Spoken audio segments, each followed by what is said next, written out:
Bonjour, législative 2022. Aujourd'hui, je suis avec Monsieur Jean-Marc Lespade. Bonjour. Bonjour. Qui est venu avec sa suppléante, Christelle Lalanne. Bonjour. Bonjour. Alors, on va peut-être rentrer directement dans le vif du sujet. Pourquoi êtes-vous venu avec votre suppléante et quel est le rôle de la suppléante?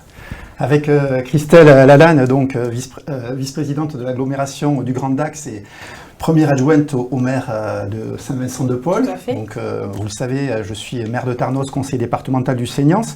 Nous sommes deux élus de terrain de cette circonscription, particulièrement attachés à ce territoire et particulièrement ancrés à ce territoire, c'est dire si nous voulons le défendre. Et nous sommes très fiers et très honorés de défendre donc les couleurs de la nouvelle Union populaire écologique et sociale, de l'ensemble des forces de gauche qui a décidé donc de concourir à cette élection législative. Et donc nous avons vraiment l'ambition de faire basculer cette circonscription à gauche. Pour bien comprendre ce que vous dites, vous êtes la NUP, c'est le terme le plus souvent utilisé, qui est composé de plusieurs partis. Et là, on est sur deux partis différents. Vous êtes au Parti communiste. Alors moi, je ne suis pas encartée, voilà, mais en revanche, ma sensibilité est plutôt socialiste. Voilà. Donc, les raisons, justement, de défendre le territoire, de cet engagement, c'est les législatives. Vous êtes maire et à la communauté, vous êtes aussi à la communauté et à la municipalité. Oui. Qu'est-ce qui fait qu'on a envie de dépasser ce cadre et d'aller aux législatives, qui sont quand même deux rôles complètement différents? Nous voulons défendre à la fois ce territoire. Nous avons eu une réunion il y a quelques jours avec un grand nombre de maires de la circonscription qui nous disaient l'utilité de porter des dossiers sur ce territoire, sur cette seconde circonscription. Donc nous avons l'ambition de défendre et de porter ces dossiers en termes d'aménagement du territoire, en termes d'économie, en termes de logement, en termes de services publics, parce que c'est un sujet qui forcément nous préoccupe. Et puis, nous avons également l'intention de défendre et de porter des sujets à l'échelon national. Je pense notamment à tout ce qui a trait au pouvoir d'achat, l'instauration du SMIC à 1 500 € net, la retraite à 60 ans, un revenu pour les jeunes à 1 063 €. Donc, des propositions qui ont vocation à changer réellement la vie des gens. On va faire le tour après de tout ça. On va essayer, dans un premier temps, de comprendre le rôle et comment vous voyez le rôle d'un député. On va parler famille politique un peu parce qu'on est, vous concernant, dans quelque chose que les gens peuvent avoir du mal à comprendre. Comment on peut avoir une opposition France Insoumise à Tarnos et être avec eux au niveau des législatives. Voilà, ça c'est intéressant de voir comment on fait. À l'heure où on se parle, donc tout le monde est rassemblé, insoumis, socialistes, communistes, écologistes, gens de sensibilité de gauche.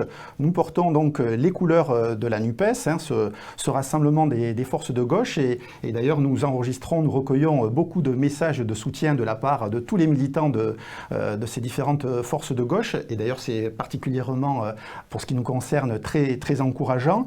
Et pour répondre à votre question sur notre rôle, nous comptons bien évidemment nous faire les interprètes et les porte-paroles de ce qui se passe sur le terrain, sur cette circonscription. Je pense sur des sujets comme l'hôpital, l'hôpital de Dax, les services publics qui doivent être présents sur l'ensemble des territoires, y compris les territoires plus excentrés ou plus ruraux. Donc un député, de notre point de vue, a vocation à défendre ces sujets-là, de manière à ce que ces services puissent répondre aux attentes des citoyennes et des citoyens. Et puis à l'échelon national, nous avons la volonté de défendre, comme je viens de l'expliquer, un certain nombre d'orientations qui sont radicalement différentes que celles que propose le candidat sortant macroniste, qui manifestement bénéficie d'un bilan quand même très, très maigre, très, très léger, si l'on en croit d'ailleurs nos collègues maires que nous avons rencontrés dernièrement, et qui se prévaut d'avoir fait voter quelques lois de ci, de là, à l'Assemblée nationale, mais qui finalement ne sont que des grandes intentions, puisqu'ils parlent de boîte à outils, mais il n'y a aucun financement pour accompagner effectivement cette boîte à outils. Nous avons la volonté de changer vraiment la vie des citoyennes et des citoyens de cette circonscription.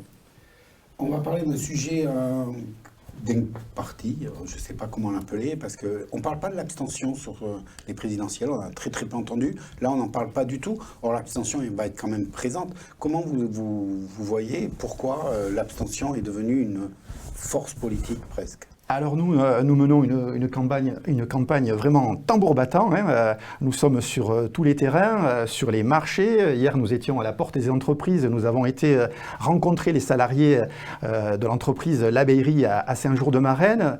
Prochainement, nous allons rencontrer les salariés de l'hôpital de Dax. Donc nous avons vraiment pour ambition d'aller chercher les électrices et les électeurs pour leur dire qu'il y a un véritable enjeu dans le cadre de ces élections législatives.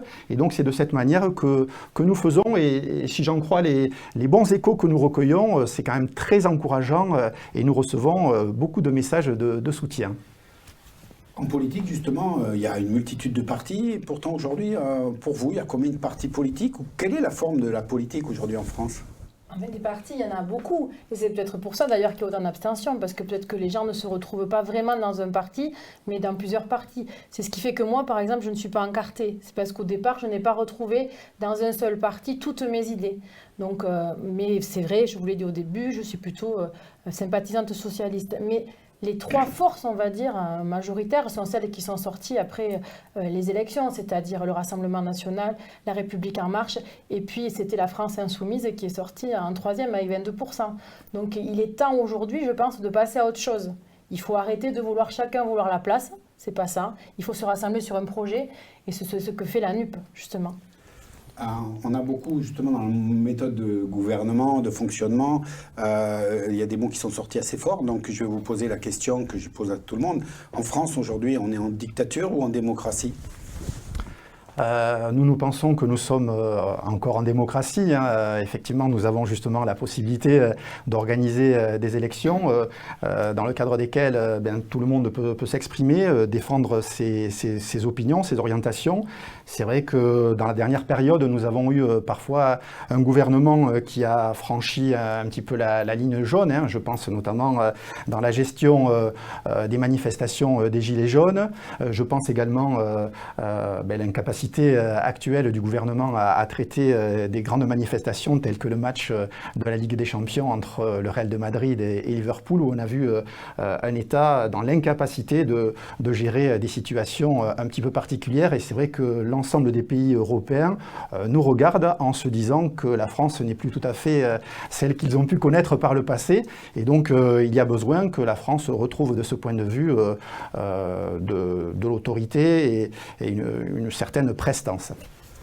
Alors on va rentrer dans la politique pure maintenant, on va parler du député. Le député a cette, presque je dirais, difficulté dans son rôle, qu'il a deux rôles très distincts. Il y a un rôle qui se passe à Paris, où il est à l'Assemblée, on est sur les lois, et puis il y a un rôle qui se passe au niveau local, où quelque part il n'y a plus de fonction, je ne sais pas. Comment vous définiriez justement ce rôle du député à Paris et au local, et comment vous voyez le faire ? C'est vraiment l'idée de marcher sur deux jambes, avec effectivement une première jambe qui est forcément ancrée sur le territoire, qui suppose de travailler avec l'ensemble des acteurs de cette seconde circonscription, donc en premier lieu bien sûr les élus, l'ensemble des maires de la circonscription et l'ensemble des élus, je pense aussi aux conseillers départementaux, l'ensemble des acteurs aussi, les acteurs économiques, les représentants des salariés. Il convient d'être à l'écoute de tout ce qui fait les forces vives de cette circonscription. Et puis à Paris, il s'agit d'un travail plus juridique et législatif, où là il convient de travailler sur notamment des propositions de loi. Et bien évidemment, il y a certains sujets qui, dès à présent, nous préoccupent. Je pense notamment à la question du logement. Nous sommes régulièrement interrogés sur les marchés. C'est une problématique importante. Il convient de trouver des réponses adaptées pour faire en sorte que notamment nos jeunes puissent trouver réponse à leurs besoins en matière de logement. Alors, demain vous êtes élu, le 19 juin, vous allez à Paris. Quels sont les dossiers qui, pour vous, sont vraiment les premiers dossiers qu'il faut prendre à bras le corps, et comment faire pour les faire passer, justement ? Alors, Comme je l'ai dit il y a quelques instants, il y a d'abord, de mon point de vue, des réponses à apporter en matière d'urgence sociale. Hein. Je pense notamment à l'instauration du SMIC à 1 500 € net. Je pense au revenu jeune de 1 063 €. Je pense aussi à la retraite à 60 ans. Là aussi, beaucoup de citoyens nous interrogent, hein, puisque le député macroniste, lui, défendra la retraite à 65 ans. Et là, il y a vraiment un véritable enjeu, et j'attire l'attention de nos auditeurs sur ce sujet-là. Et puis ensuite, bien évidemment, il y a d'autres sujets qui nous préoccupent, c'est les services publics. Je le disais il y a quelques instants, certains territoires un peu excentrés font le constat que les trésoreries disparaissent, que les bureaux de poste disparaissent, et donc voilà, il va falloir également travailler à un maillage du territoire en termes de services publics qui soit plus important. Et puis, c'est également un sujet qui nous a quand même préoccupé ces derniers mois, ces dernières années. Je veux parler de tout ce qui a trait à la santé. Et la santé, ça fait partie... alors, il se trouve que mon épouse est aide-soignante et que j'ai des soignants dans ma famille. Et quand on voit l'état de l'hôpital public, dans bien des régions de France, les difficultés que vont rencontrer les services d'urgence tout simplement pour fonctionner, eh bien là, moi, je veux effectivement me consacrer à faire en sorte que l'hôpital public ait vraiment les moyens de répondre aux attentes des administrés de la circonscription. Et j'attire également aussi l'attention sur un élément important, c'est la présence aussi de médecins et de personnel de santé sur l'ensemble du territoire, parce que parfois il arrive que des territoires soient un peu sous-dotés en la matière. Alors, on en parle beaucoup, mais j'allais dire concrètement, comment vous pouvez intervenir, parce que je dirais que c'est un constat, de l'autre côté ils le font aussi. Bon, ils ont des réponses qui sont leurs réponses. Comment vous, demain, alors que vous êtes encore l'opposition, sauf surprise, ça on le saura au 19 juin, donc est-ce qu'il faut vraiment mettre Mélenchon Premier ministre pour arriver à mettre votre programme en place ? Que les choses soient très claires, je veux le redire d'emblée, hein, c'est qu'avec Christelle, nous jouons la gagne. Hein. Nous avons la conviction que nous pouvons gagner cette circonscription et faire en sorte qu'elle revienne à gauche. Nous sommes tout à fait convaincus que cette hypothèse est complètement plausible. La deuxième chose qui nous est parfois opposée, c'est le fait, vous avez des bonnes propositions, mais comment est-ce que vous allez faire pour les financer ? Eh bien, tout simplement en envisageant la mise en place d'une réforme fiscale à l'échelon du pays. Nous considérons que nous sommes dans un pays où 5 milliardaires, entendez-moi bien, 5 milliardaires possèdent autant que 27 millions de personnes. Et donc, en termes de répartition de la richesse, sans doute qu'il faut réfléchir autrement et faire en sorte que ceux qui ont beaucoup participent plus au financement de l'école, de l'hôpital public, des services publics en général. Donc ça veut dire que nos propositions, elles sont complètement fondées, puisque d'ailleurs le programme de la NUPES, je le rappelle, dont le financement est envisagé à hauteur de 263 milliards d'euros. Et donc, à l'appui des chiffres que la Banque de France nous a communiqués, nous savons qu'il est possible effectivement de financer toutes ces propositions. Autre sujet aussi sur lequel les Français sont à l'écoute, donc dans les Landes aussi, c'est le pouvoir d'achat. Comment aujourd'hui on peut donner ce mode de fonctionnement plus, j'allais dire décontracté, on sent bien qu'il y a une peur aujourd'hui de demain.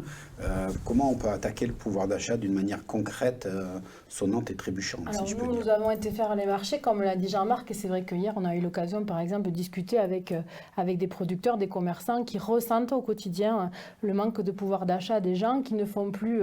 nous étions à Vieux-Boucau, donc qui est un marché qui a lieu toute l'année, mais qui accueille aussi des touristes, bien sûr. Et il me disait que voilà, on ne fait plus l'achat à coup de cœur ou l'achat je ramène à la maison pour faire plaisir, mais on n'achète que parce que c'est essentiel. Donc il faut absolument arrêter tout ça, il faut qu'on puisse se faire plaisir à nouveau. Mais là, on a une inflation qui est à 5,2, on parle d'augmenter les retraites de 4%, on va courir derrière jusqu'à quand ?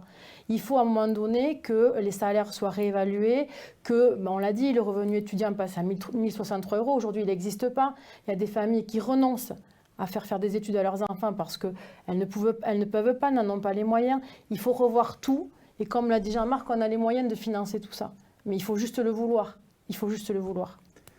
Autre sujet qui aujourd'hui s'entend beaucoup, justement, vous en avez parlé sous une autre forme, c'est la sécurité. Comment faire pour que le pays se sente sûr? Je ne sais pas s'il est sûr, mais les gens ont une certaine impression d'insécurité.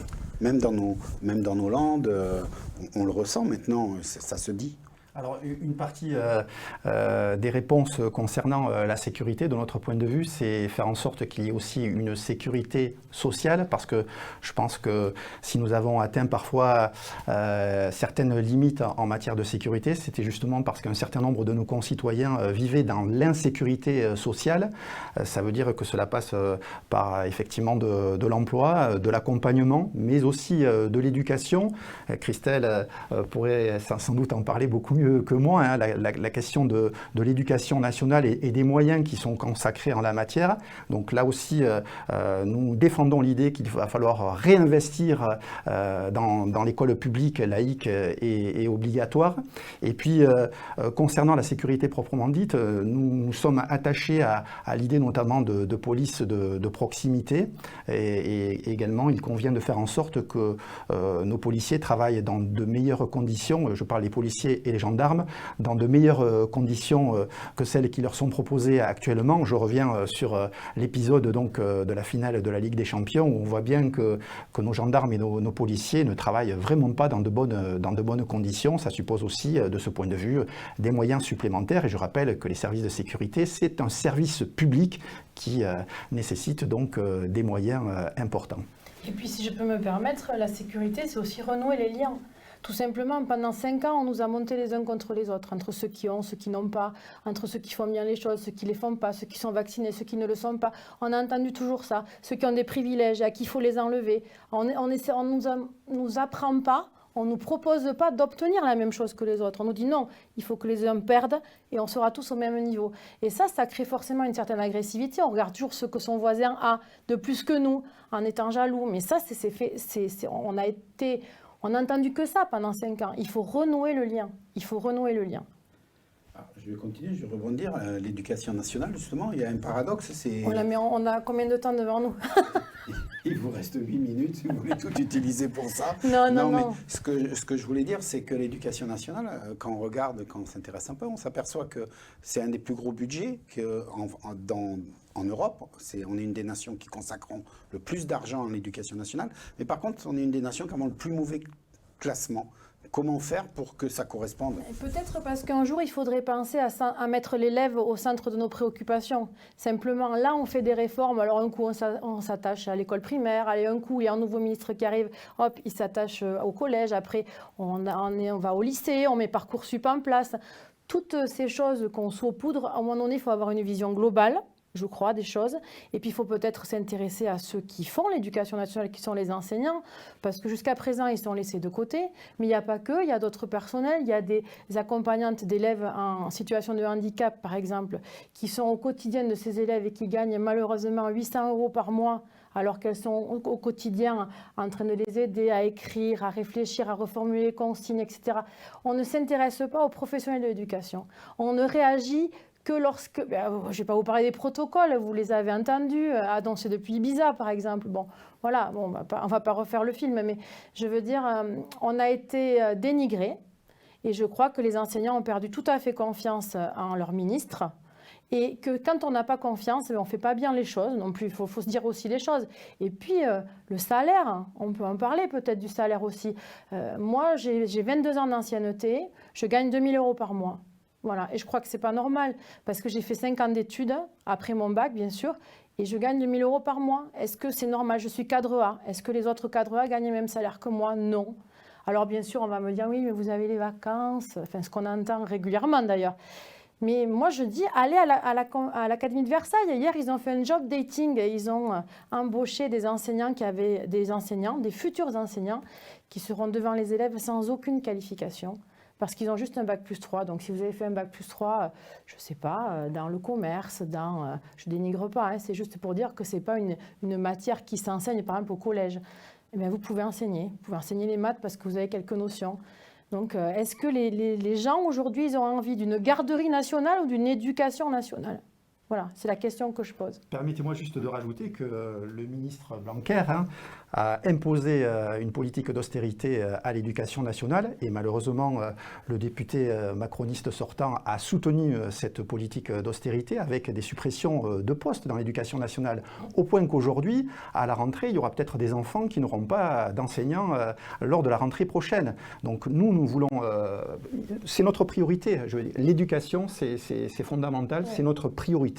Et pour revenir à la question que vous posiez, il nous semble primordial de réinvestir dans l'éducation nationale, de faire en sorte aussi de revaloriser le métier d'enseignant et également de tous les personnels qui gravitent au sein de l'éducation nationale. Il nous reste 4 minutes, donc on va faire la dernière question technique politique, je dirais. C'est aujourd'hui beaucoup les traditions. On est un pays de tradition, on est une région de tradition.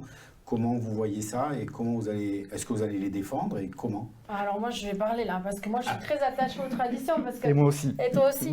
Mais moi parce que j'ai envie de dire intrinsèquement, c'est en moi.